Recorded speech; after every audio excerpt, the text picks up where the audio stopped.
बिस्मिल्लाहिर्रहमानिर्रहीम अस्सलाम वालेकुम। आज की वीडियो में हम ब्रेस्ट को स्टार्ट करेंगे। अब ब्रेस्ट आपका 3 पार्ट्स में कवर होगा। पहले पार्ट में हम इसका जनरल स्ट्रक्चर डिस्कस करेंगे, सेकंड पार्ट में इसकी जो फीमेल में चेंजेस आती हैं उनको डिस्कस करेंगे, और थर्ड पार्ट में हम डिस्कस करेंगे इसकी आर्टेरियल सप्लाई और लिम्फ ड्रेनेज। तो फर्स्ट पार्ट में हम देखते हैं कि ब्रेस्ट का स्ट्रक्चर क्या है। अच्छा, स्ट्रक्चर से पहले हम एक पॉइंट समझ लेते हैं कि हम इसको अपर लिम्ब में पढ़ क्यों रहे हैं। अब ऑब्वियसली अपर लिम्ब बाजू को कहते हैं। अब बाजू का तो ये पार्ट नहीं है, लेकिन क्यों पढ़े हम इसको। तो पहले आपने ये समझना है कि पेक्टोरल रीजन हमने ऑलरेडी डिस्कस कर चुके हैं कि ये अपर लिम्ब का पार्ट है। तो जब पेक्टोरल रीजन अपर लिम्ब का पार्ट है तो ब्रेस्ट भी बेसिकली पेक्टोरल रीजन में पाए जाते हैं। सेकंड बात, और जो मोस्ट इंपॉर्टेंट और मोस्ट वैलिड पॉइंट है ब्रेस्ट को अपर लिम्ब में पढ़ने का, वो ये है कि ब्रेस्ट की जो ब्लड सप्लाई है और लिम्फ ड्रेनेज है वो आपके आर्मपिट से रिलेट कर रही होती है, और आर्मपिट आपका अपर लिम्ब का पार्ट है। तो इसलिए हम ब्रेस्ट को किसके साथ एसोसिएशन में पढ़ते हैं? अपर लिम्ब के साथ। अब इसके स्ट्रक्चर की तरफ देखें तो आपको एक डायग्राम शो हो रही है और इसमें एरोज लगे हुए हैं।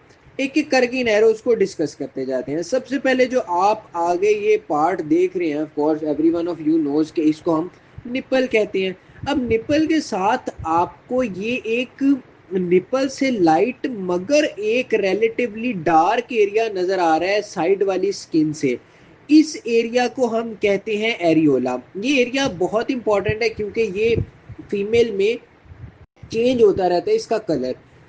उसके बाद थर्ड पे अगर हम देखें तो यहाँ पे हमें ये एक डक्ट सिस्टम नजर आ रहा है। ठीक है, ये देखें, 1 2 3 4, इसको हम कहते हैं लेक्टिफेरस डक्ट। अब ये जो मैं यहाँ पे आपको चीजें पढ़ा रहा हूँ ना, ये बेसिकली आपकी स्नेल में स्कैटर्ड लिखी हुई है, तो ये मैं आपको कंबाइन करके स्ट्रक्चर के टॉपिक में पढ़ा रहा हूँ। आपने एक बार ये तीनों वीडियोस जो हमारी ब्रेस्ट से रिलेटेड होंगी वो देखनी है, उसके बाद बुक रीड करनी है। इंशाल्लाह आपका सारा बुक से जितना भी होगा वो इन वीडियोस में कवर हो चुका होगा। तो सबसे पहले हमने डिस्कस किया निपल होता है, उसके साथ स्लाइटली डार्कर एरिया होता है जिसको एरियोला कहते हैं। उसके अलावा हमने पढ़ा कि डक सिस्टम जो है वो ब्रेस्ट में हमारे पास एग्जिस्ट करता है, उसको हम लेक्टिफेरस डक्ट्स कहते हैं।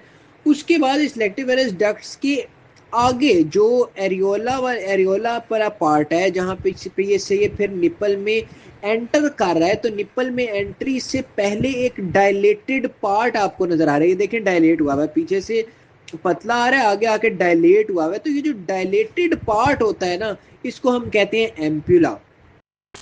तो डायलेटेड पार्ट क्या हो गया? एम्प्यूला। उसके अलावा आपको यहाँ पे लेक्टिवेरस डक्ट्स में पीछे की तरफ नजर आ रही हैं, ये क्या चीजें हैं? ये बेसिकली लोब्स हैं। और ये लोब्स एक ब्रेस्ट में कितनी होती हैं? तो ये लोब्स 15 to 20 होती हैं। जैसे आप देख रहे हैं 1 2 3 4 5 6 यहाँ पे बनी हुई है, तो ये पूरे ब्रेस्ट के अंदर हमारे पास 15 से 20 लोब्स होती हैं।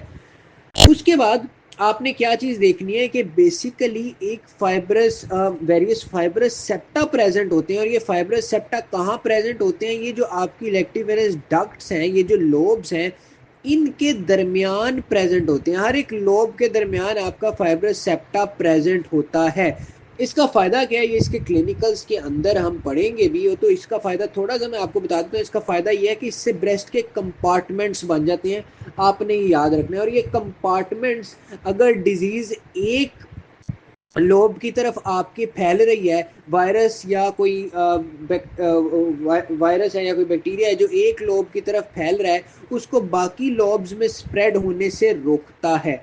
तो बेसिकली ये फाइब्रस सेप्टा का काम है, आपके लोब्स के दरमियान प्रेजेंट होता है। लास्ट चीज जो हमने देखनी है, जो पीछे आपको येलो येलो नजर आ रहा है, so this is what this is actually your adipose tissue. यहाँ में हमने मेन ब्रेस्ट की चीजें पढ़ ली, कुछ चीजें रह गई हैं वो हम दूसरी डायग्राम से देखते हैं। इस डायग्राम में आपको पीछे की तरफ ये जो मसल नजर आ रहा है, ये कौन सा मसल है? ये मसल है जो मैंने आपको पेक्टोरल रीजन के मसल में बताया था कि सबसे इंपॉर्टेंट मसल वही है पेक्टोरल रीजन का, पेक्टोरलिस मेजर। तो ब्रेस्ट बेसिकली पेक्टोरलिस मेजर के अगर हम बात करें एंटीरियरली लाई कर रहा होता है। पेक्टोरलिस मेजर ब्रेस्ट के पोस्टीरियरली पड़ा है, जबकि ब्रेस्ट पेक्टोरलिस मेजर के एंटीरियरली पड़ा है। एंटीरियर का मतलब सामने की तरफ। अच्छा, पेक्टोरलिस मेजर और ब्रेस्ट के दरमियान ये आपको एक फ्लूइड फील्ड जो है वो स्पेस नजर आती है, जिसको हम कहते हैं रेट्रोमरी स्पेस। ये रेट्रोमरी स्पेस में बेसिकली लूज कनेक्टिव टिश्यू पड़ा होता है। अब इसके साथ हमारे ब्रेस्ट का जो स्ट्रक्चर है वो हमने पढ़ लिया, मेजर पढ़ लिया। अच्छा, इसकी लोकेशन देखें अगर, तो लोकेशन ये कहाँ पे होता है, तो ये सेकंड टू सिक्स्थ रिब पड़ा होता है अगर आप इसको विड्थ के पॉइंट ऑफ व्यू से देखें, ठीक है। कहाँ पे, सेकंड से लेके सिक्स्थ रिब विड्थ, सॉरी मैंने कहा, मतलब आप इसको यू लेंथ वाइज देखें तो सेकंड रिब से स्टार्ट होता है ये और सिक्स्थ रिब तक ये जा रहा होता है। और अगर हम इसको विड्थ की फॉर्म में देखें तो ये basically lateral margin of sternum, sternum के लेटरल मार्जिन से स्टार्ट होके मिड एक्सिलरी लाइन तक इसका अदर बॉर्डर होता है। मिड एक्सिलरी लाइन क्या है, ये देखें, ये जो आपका एक्सिला है, मतलब जो आप के आर्म है, आर्म के अंदर आर्मपिट प्रेजेंट है, ठीक है। तो अगर आप आर्म को यूं अप हेल्ड जो है वो उठाएं तो बीच में जो सबसे सेंटर में लाइन बनती है, ठीक है, वो क्या होती है, हमारी मिडल एक्सिलरी लाइन, ठीक है। तो बेसिकली आपका ब्रेस्ट कहाँ पे है, mid lateral margin of sternum to mid axillary line.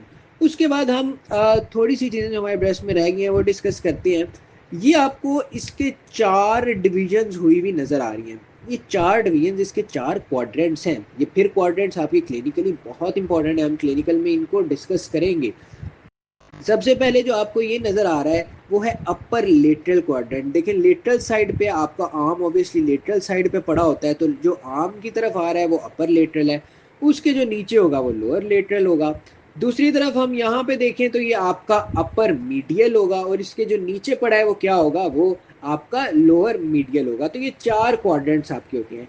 एक चीज जो बहुत इंपॉर्टेंट है वो ये है कि आप देखें यहाँ पे आपको ब्रेस्ट बेसिकली आपका एक ग्लैंड है, उस ग्लैंड की आपको एक प्रोजेक्शन यहाँ पे नजर आ रही है। मतलब इसको तो सर्कुलर होना चाहिए लेकिन सर्कुलर के साथ इसकी एक प्रोजेक्शन भी है। ये प्रोजेक्शन क्या होती है, ये प्रोजेक्शन होती है बेसिकली हमारे पास एक्सिलरी टेल। क्या होती है, एक्सिलरी टेल होती है आपके ब्रेस्ट से। ये यू ब्रेस्ट की एक्चुअल शेप यू बन जाती है इससे, ठीक है। अब ये एक्सिलरी टेल बेसिकली क्या है, ये एक्सिलरी टेल आपके इस ग्लैंड की एक्सटेंशन है, जो ऑलरेडी बात हो गई। कैसे मूव कर रही है, अपवर्ड और लेटरली। आप देखें लेटरली आर्म की तरफ जा रही है और अपवर्ड मूव कर रही है। एक्सिलरी टेल भी इसको क्यों कहते हैं, क्योंकि एक्सिला में आप देखें ये उस तरफ जा रही है, उसमें पाई जा रही है। उसके बाद ये अपवर्ड और लेटरली मूव करती है, आपके डीप फेशिया को पियर्स करती है, ठीक है।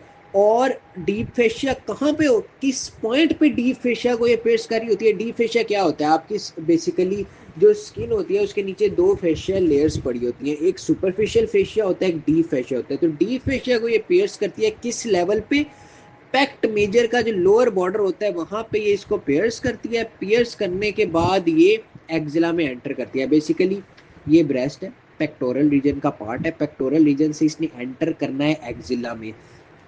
कैसे एंटर करेगा, एक्सिलरी टेल अपवर्ड और लेटरली मूव करेगा, डीप फेशिया को पियर्स करेगा और पियर्स करके ये एक्सिला में एंटर हो जाएगा। और किस पॉइंट पे डीप फेशिया को पियर्स करता है, आपके पेक्ट मेजर के लोअर बॉर्डर पे। तो इसके साथ हमने सारा ब्रेस्ट का जो हमारा स्ट्रक्चर है, जो स्नेल में आपको जगह जगह स्कैटर्ड, मतलब ब्रेस्ट के ही टॉपिक में स्कैटर्ड मिलता है मुख्तलिफ जगहों पे, उसको एक कंबाइंड वे में हमने समझ लिया। Thank you very much.